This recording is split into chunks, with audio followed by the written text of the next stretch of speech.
Hey, Bass and Bob members, I'm here at Fitz Fishing, the Fitz Fishing location by PB2.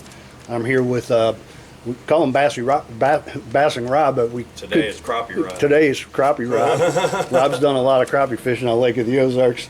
And of course, he talks to all the guys that are coming in here crappie fishing right now and getting fishing reports. So, Rob, tell us a little bit. We're here. We're pretty much getting into the middle of the summertime. What's going on with the crappie, and how are they setting up, and how are they biting? Well, it's gotten a little bit stingy, as I like to say. The crappie fishing on our lake, personally, I think year-round is pretty phenomenal. I mean, we got an impressive population of crappie on the lake from dam to dam. But after the spring, after the spawn, and all that stuff, they kind of get worn out. They just got done spawning. They're all filled back up on shad. And then, we also had a lot of current going through the lake. We have all this current going through, so they're feeding back up after the spawn, feeding up on shad and stuff like that. But then when they turn the water off, like they did just last week, the crappie kind of, tend to suspend and scatter out a little bit. They'll still be in schools, but they're just harder to trick, if you would. So right now, the best thing going is two things, really. Number one is fishing for finding the fish around, big condo docks with a lot of depth around it is always year-round a great player. And two, on the bluffs, the kind of either sheer bluffs or ledgy bluffs on the main channel that have good depth around them, so they could move up and feed, or they could just suspend out over deep water. And two great ways to approach that right now. One, the Bobby Garland itty bite, or itty bit, what Terry Blankenship talks about a lot. He does a lot of videos, and the monthly experts meeting for the Bass and Bob website. It's a match the hatch deal. So just recently we had our shad hatch, which was just, I want to say, a few weeks ago, and we got a bunch of little bitty shad swimming around our lake that are about that size.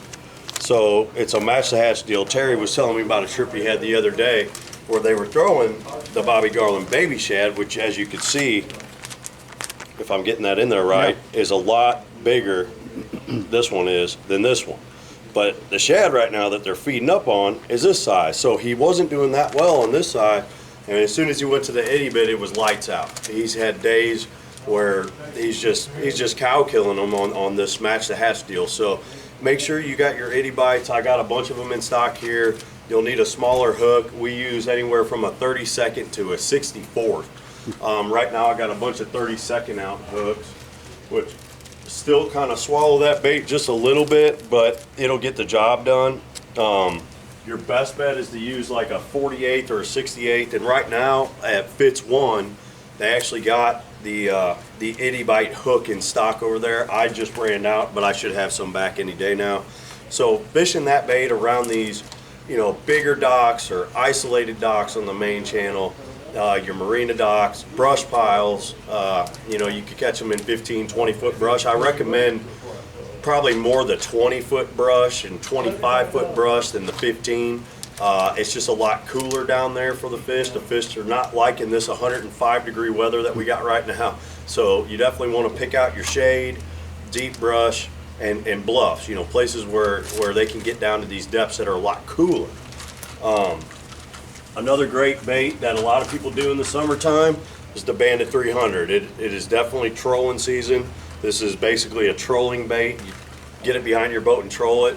I actually have rigs set up here at the shop that we sell that can mount your pole to either your bass boat or your aluminum boat or whatever. So make sure you check that out. It's a pretty neat deal. I kind of do it the old-fashioned way, where I just throw the bait behind the boat and troll at about 1.7 to 1.9 miles an hour. And I hold my rod out like this with these Bandits, and you want to troll those on top of your brush piles that I'm talking about, or out in front of marina docks, condo docks, or just a good stretch of docks that have a lot of depth on it. So what I like to refer to there is docks right inside the main lake. And when I say that, so you got the main Osage, you got these big coves all up and down Lake of the Ozarks. As soon as you turn into that big cove, look on the left or the right side of that cove, at the mouth of that cove, for the steeper side. One side will be usually typically steeper than the other, or they're both will be steep. And pick you out a good stretch of straight docks that you control these bandits right down the front of. What's cool about the bandits is you can catch everything that swims. The catfish bite it, the bass bite it, the crappie bite it. And when you do get into some crappie on it, just remember where they're biting at behind your boat and just keep making passes back and forth through there till they quit. These are two of my favorite colors, most popular right now. This pink one is the Grenada shad, and this one here is the viral perch. So you got a perch color, you got this pink. There's something about pink that the crappie really like. I got a splatterback pink and then just a straight up pink right there. Those three are probably my most popular colors right now. The chrome blueback and the chrome blackback, which everybody does know is probably our top seller. But unfortunately, I think at all locations, we're out. There's just, I guess, a back order, shipment type deal.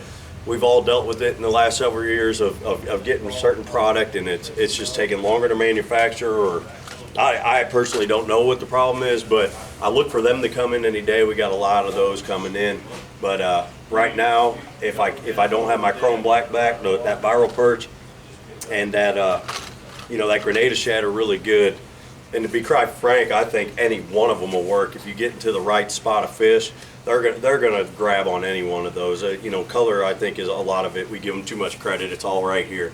So those are very good tips. I got one more that I like to talk about, and it's a bigger bait. I know we just went from match to hatch, but if you get into a mess of crappie, and this is mainly for the dock shooters, use your electronics. Find you a good dock that has a bunch of crappie on it, which isn't hard to do if you got good electronics these days. And throw your itty bites in there, get some bites on your itty bites, then start stepping up the size of your bait. So here I got the Bobby Gully and Baby Shad and Glacier, which is my favorite color year round. Step it up to that. But then if you want to go after old big, I like throwing this Slab Slayer. This is bluegrass. It's a 3-inch bait.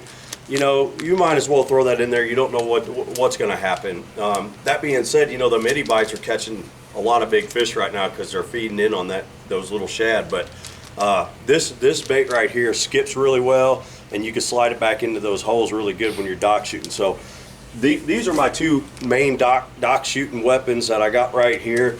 I personally have not shot the itty bit yet, but I'm sure it'll work just fine. Terry Blankenship talks about it working just fine. That's enough said. So, anything else you'd like to add there? What about fishing from a dock? If you've got a residential dock, or you're on a condo dock or something like that, you don't have a boat.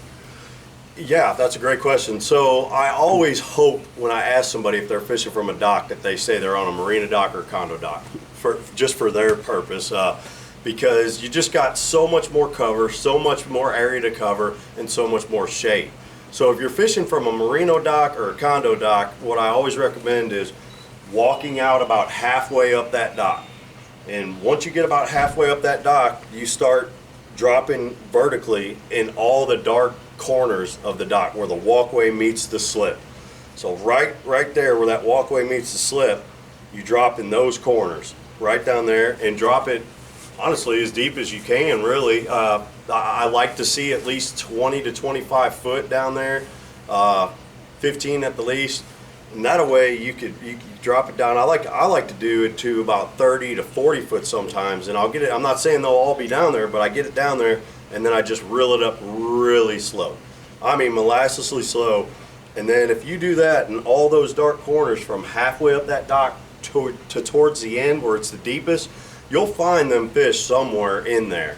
It might take you some trial and error of depth, of finding that right depth. So when you're reeling it up really slow, just try to pay attention to exactly when they're biting it when you do start getting bites, so you could get it right back down in the same spot. If you're on a residential dock, there again, I hope you got depth. If you're in the backs of the coves on a residential dock, like my dock, for instance, is probably in 5 foot of water right now. I'm not going to have a whole lot of crappie action back there where I'm at right now. It's just too shallow, too warm. You're going to want to have, I would say, at least 10 to 15 to 20 to 25 foot underneath your residential dock. Hopefully it's a bigger dock that has a lot of shade. and do the same tips that I said for the marina docks. Drop it around all your dark corners. In the evening, you can maybe even throw it up towards the bank and, you know, reel it back in. But if you're confined to a dock, just utilize all the dark crevices and corners of that dock, because them crappie are going to stack up in those shaded cooler area. So that's the best tip I got for you. Stick with it. It does get a lot tougher in June and July and August. In September, it starts cooling off, gets a little bit better. But we do have a great fishery, great population. So there definitely is fish to catch. You just might have to work a little harder in these months. So you try these 4 techniques we gave you, and you should come across some fish eventually. All right, Rob, thank you very much. You bet.